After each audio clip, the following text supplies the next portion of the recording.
నరకలోకాన్ని దాటుకొని ఆ తర్వాత బ్రహ్మలోకం, ఆ విష్ణులోకం, ఆ పైన ఊర్ధ్వంలో ఉన్నటువంటి శివలోకంలో శివ సాహిత్యాన్ని పొందుతారు.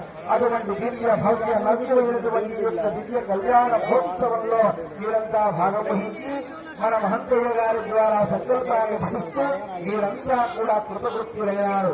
అందరికీ కూడా స్వామివారి యొక్క భోగ కళ్యాణ వైభోగం అంతా కూడా లభించుగాక.